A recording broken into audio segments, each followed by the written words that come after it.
Interesting, یہ آپ کے لیے بڑا انٹرسٹنگ ہوگا، سب سے پہلے ایجپٹ کے دارالفتاح میں جہاں وہ فتوے دیتے ہیں، انہوں نے فتویٰ لگایا اور فروری سن 2020 میں اس کو بین کر دیا گیا ایجپٹ کے اندر۔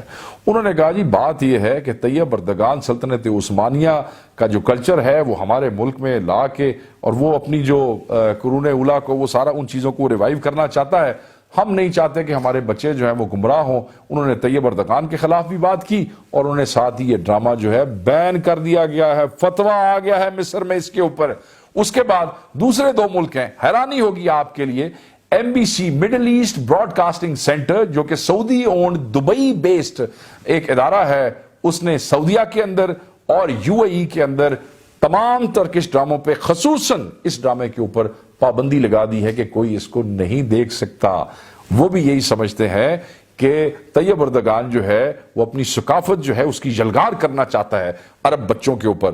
مگر آپ کو میں اطلاع دیتا جاؤں کہ social media and thanks to Netflix, وہ عرب بچے، ان کی حکومتیں کچھ کہتی رہیں، وہ بھی الترش غازی کی محبت میں اسی طرح گرفتار ہیں جس کا آپ کے بچے اور ہمارے بچے، نوجوان بزرگ، سب اس کے ساتھ بالکل ایسے جڑے بیٹھے ہوئے ہیں۔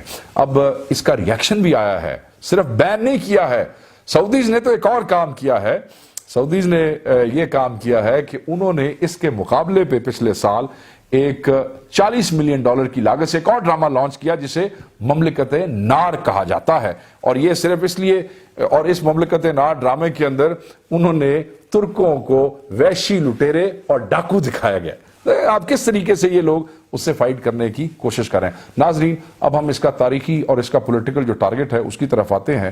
ایک ماہر بشریات ہیں امریکن یونیورسٹی بیروت کے اندر، جن کا نام جوش کارنی ہے، وہ یہ لکھتے ہیں مڈل ایسٹرن ریویو کے اندر، ایک سوال اٹھاتے ہیں کہ یہ کیا وجہ ہے کہ ترکی نے سلطان سلیمان پہ جو 1520 سے لے کے 1566 تک جس نے حکومت کی، اس کے اوپر ڈرامہ نہیں بنایا۔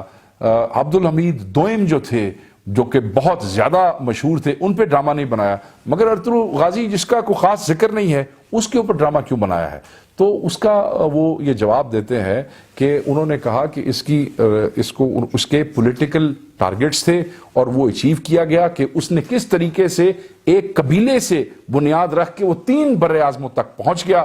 اور وہ یہ لکھتے ہیں کہ 2018 میں انہوں نے یہ آرٹیکل لکھا تھا، انہوں نے کہا کہ ہم نے یہ دیکھا کہ جو آئینی ریفرینڈم ہوا ترکی کے اندر، اس میں جو اشتہار لگائے گئے تھے، ان اشتہاروں میں اس ڈرامہ ارطغرل غازی کے بہت سے پہلو نمایاں تھے، اشتہارات، پوسٹر اور بینرز پہ۔ اور آخر میں وہ اپنا کنکلوژن یہ دیتے ہیں کہ جناب، تاریخ کو پاپولر کلچر کے ساتھ ملا کے سیاسی آبجیکٹیوز جو ہیں وہ اچیو کیے گئے ہیں۔ کیا بہترین قسم کا تجزیہ دیا ہے جوش کارنی نے، اور میں بھی سمجھتا ہوں، میں اس تجزیے کی تائید کرتا ہوں کہ اس کے پولیٹیکل موٹیو اور کیوں نہ ہوں۔ دیکھیں 100 سال مکمل ہونے والے ہیں، سن 2023 کے اندر جو ہے یہ ٹارگٹس جو ہیں وہ 100 سال پورے ہو جائیں گے، اور اس کے بعد بہت سی آزادیاں ہو جائیں گی۔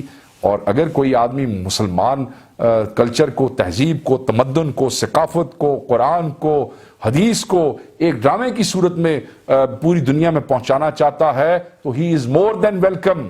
ہم انڈیا کے پروگرام دیکھتے ہیں، واہ وہ پھیرے لگ رہے ہیں، وہ تلک لگ رہے ہیں، ان کا کلچر کی یلغار ہے، تو ہمارے کلچر کی یلغار کیوں نہ ہو؟ تو میں یہ سمجھتا ہوں کہ it's a right step. So before we move to the next step, one thing I must share، ایک چیز کا میں ضرور ذکر کروں گا، اور وہ ہے قائد علامہ اقبال کے حوالے سے۔ علامہ اقبال اپنے یورپ کے دورے پہ لیون کٹانی کو ملے، جن کو پرنس کٹانی بھی کہا جاتا ہے، اور جو کہ 1935 میں جن کی وفات ہوئی تھی، جو کہ ایک اٹیلین فلاسفر، پولیٹیشین تھے، اور انہیں ڈیوک آف سرمنٹا بھی کہا جاتا ہے۔ وہ بہت امیر آدمی تھے، انہوں نے اسلامی تاریخ کے اوپر بہت زیادہ پیسہ لگایا۔ تو علامہ اقبال ان سے خصوصی نشست میں انہوں نے ان سے سوال کیا کہ آپ نے یہ اتنا زیادہ دلچسپی اسلامی تاریخ میں کیوں ہے؟ تو ڈیوک سرمونٹا یعنی کہ پرنس کٹانی کا جواب یہ تھا کہ جناب، اگر عورتیں جو ہے وہ بھی مسلمانوں کی تاریخ پڑھیں تو وہ مرد ہو جاتی ہیں۔ تو ان کو ایک خاص لگاؤ تھا۔ آپ یہ دیکھ لیں کہ ہماری تاریخ جو ہے وہ کتنی بھرپور اور کتنی رچ ہے، اور میں یہ سمجھتا ہوں کہ Tayyip Erdogan has done a service to the Muslim nation. تو اب ہم آتے ہیں کہ بحیثیت پاکستانی سوسائٹی ہم اس سے کیا سیکھ سکتے ہیں. یہ تو آپ کے ذہن میں ہونا چاہیے کہ سلطنت عثمانیہ سے ہم پاکستانیوں کا ایک جذباتی لگاؤ ہے. جس وقت خلافت موومنٹ شروع ہوئی تو پاکستان میں لوگوں نے، یہ جو برصغیر پاک و ہند تھا، لوگوں نے اپنی جائیدادیں، اپنی قیمتی چیزیں بیچ کے، اپنے گھر، زیور، وہ لوگ ہجرت کر کے وہ ترکی کی طرف جانے لگے کہ ہم نے خلافت کو بچانا ہے. کیونکہ اسی شرط پہ بہت سے لوگوں نے اس جنگ میں ساتھ دیا تھا انگریزوں کا کہ جناب آپ خلافت کو کچھ نہیں کہیں گے، مگر وہ اپنے وعدے پہ نہ رہے. تو لوگ یہاں سے گئے، افغانستان کو کراس کرنے لگے. بڑی دکھ والی داستان ہے. ہزاروں لوگ وہاں جو مار دیے گئے، افغانوں نے قتل کر دیے، عورتیں اغوا کر لی، اور پھر کچھ قافلے جو ترکی میں پہنچ گئے. ترکی والے آپ کی اس بات کو آج بھی سلام کرتے ہیں. ترکی کا جو پہلا یونین بینک تھا اس میں آج بھی وہ اکاؤنٹس موجود ہیں جس میں وہ جو قافلے چند وہاں سے پہنچے تھے انہوں نے وہ جو پیسہ خلافت موومنٹ کو بچانے کے لیے وہ لے کے گئے تھے وہ آج بھی وہاں پہ جمع ہے. میں بحیثیت منسٹر جب وہاں پہ ترکی پہنچا تو خاص طور پہ مجھے اس بینک میں لے جایا گیا اور مجھے وہ اکاؤنٹس جو تھے دکھائے گئے اور میری آئی فیلٹ سو پراؤڈ، آپ امیجن نہیں کر سکتے. تو میں یہ آپ کو صرف اس لیے بتا رہا ہوں کہ ہم نے خلافت کو بچانے کے لیے ہمارے لوگوں نے جانیں قربان کی ہیں. کوئی جہاز نہیں تھے، کوئی ٹرینز، کوئی بسیں نہیں تھیں. یہاں پہ بیل گاڑیوں کے اوپر بیٹھ کے انہوں نے وہاں خلافت کو بچانے کی کوشش کی اور 80,000 کے قریب کہتے ہیں 80,000 کے قریب لوگ اغوا کر کے مار دیے گئے تھے افغانستان میں. یہ ہماری قربانی ہے خلافت کو بچانے کے لیے. اب اس حوالے سے جب کوئی چیز سامنے آتی ہے اور اتنی زبردست چیز، تو ہم اس سے کیا سیکھ سکتے ہیں اس ڈرامے سے؟ دیکھیں اس ڈرامے میں جو بہترین چیز بتائی گئی ہے وہ جسٹس سسٹم ہے کہ ایک قبیلے کا سردار انصاف کیسے کرتا ہے. وہ قبیلے کا سردار اگر اپنے بیٹے کو بھی ملزم پاتا ہے تو انصاف کرتا ہے. باپ بیٹے کو ملزم پاتا ہے انصاف کرتا ہے. بھائی کو جب دیکھتا ہے کہ وہ تجاوز کر رہا ہے تو بحیثیت سردار وہ انصاف کرتا ہے. ماں جب دیکھتی ہے کہ بیٹی یا بیٹا تجاوز کر رہا ہے تو وہ اپنا انصاف کرتا ہے. باپ محبت کیسے کرتا ہے، بیٹا جو ہے وہ احترام اپنے والد کا کیسے کرتا ہے. وہ تمام چیزیں جو ہم نے بچپن میں اسلامیات کی کتابوں میں بحیثیت اچھے مسلمان کے پڑھی تھی وہ اس ڈرامے میں دکھائی جاتی ہیں. ہر دوسری چوتھی قسط میں صحابہ کا جب ذکر آتا ہے تو احترام سے لوگ کیسے کھڑے ہو جاتے ہیں. حضرت علی کا ذکر آیا تو کیسے جوش پیدا ہو گیا. نبی پاک صلی اللہ علیہ وآلہ وسلم کا ذکر آیا تو کس پیار، احترام اور عزت سے کھڑے ہو کے سب لوگوں کا ہاتھ ان کے سینے کے اوپر آ گیا. یہ وہ اسلامی روایات ہیں جو ہم بھول چکے ہیں، ہمارے بچے بھول چکے ہیں. جب قرآن مجید کی تلاوت شروع کرتے ہیں تو وہ دکھاتے ہیں کہ وہ کس طریقے سے قرآن پاک کو چوم رہے ہیں، بیٹھ کس طرح رہے ہیں. جب وہ ایک مجاہد کو پانی پینے کے لیے دیتا تو میں نے ایک قسط میں دیکھا، actually I am very lucky, میں نے 5 کے 5 سیزن سارے دیکھے ہیں اور دیکھنے کے بعد میں آپ کو یہ اپنا تجزیہ دے رہا ہوں کہ وہ پانی پینے کے لیے جب اسے دیا گیا ایک مجاہد کو تو وہ پہلے بیٹھتا ہے کیونکہ سنت طریقہ یہ ہے پانی پینے کا کہ آپ بیٹھ کے پانی پئیں، کھڑے ہو کے پانی نہ. دیکھیں کتنی چھوٹی چھوٹی لرننگ ہے، کتنی بڑی ایجوکیشن ہے.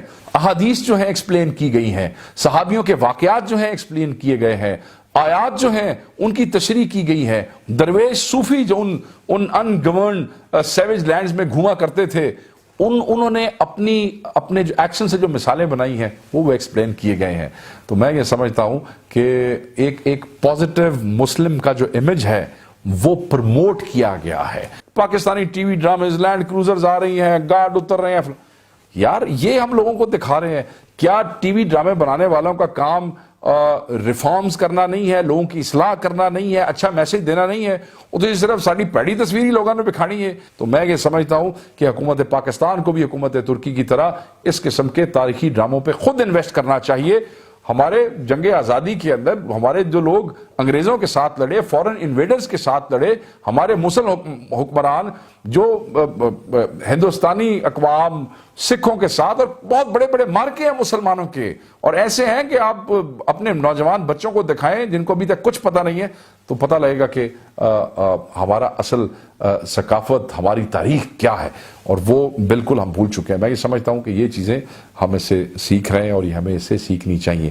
یہ پروگرام ضرور دیکھیں، اس کو لازمی دیکھیں، اس کو مس مت کریں، اور میں کہتا ہوں اپنے بچوں کو بھی دکھائیں. آپ کے لیے بھی لرننگ ہے اس کے اندر. یہ بے شک اس کا پولیٹیکل ٹارگٹ اردگان کا یہی ہے کہ اب پوری دنیا میں اپنا وہ جو ہے وہ کلچر جو ہے پروموٹ کرنا، مگر میں یہ سمجھتا ہوں کہ ہمارا ٹارگٹ بھی یہی ہونا چاہیے کہ اگر ہمارے بچے اس سے کچھ سیکھ سکیں. You should be proud of your history, you should be proud of Muslim history. آج کل کے بچوں کو یہ کیا مغرب نے کر دیا ہے, یہ کون سی مووی آ رہی ہے جی, وہ کنگڈم آف ہیون, یہ کون سی مووی ہے بریو ہارٹ, یہ کون سی مووی ہے 13th واریر, یہ کون سی مووی ہے لاسٹ نائٹ, یہ کون ہے جی کروسیڈرز ہیں, یہ ٹیمپلرز ہیں, وہ ان کی ایپک موویز آ رہی ہیں, تلواریں گھوڑے. ساڑھے بچیاں دے وہ ہیرو بن گئے سن. خدا کا شکر ہے کہ کسی مسلم حکمران کو ہوش آیا ہے جس نے اصل مسلمان ہیرو جو ہیں وہ دنیا کے سامنے پیش کیے ہیں, اور وہ ان کے ہیروز سے زیادہ ان کے بچے ہمارے ہیروز کو اس وقت اپنے ٹی وی سکرین پہ دیکھ رہے ہیں. تو میں اس بات پہ ٹرک پریزیڈنٹ کو سلام پیش کرتا ہوں.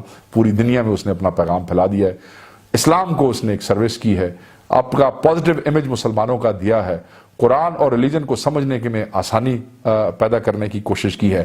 درویشوں صوفیوں کا احترام اس سے بڑا ہے, اور میں یہ سمجھتا ہوں کہ ترک قوم کا احترام اور ان کی جو ماضی کی جو عظمت تھی وہ بھی دنیا کے سامنے آئی ہے. So all well done and thank you again Tayyip Erdogan for doing this service. Thank you very much.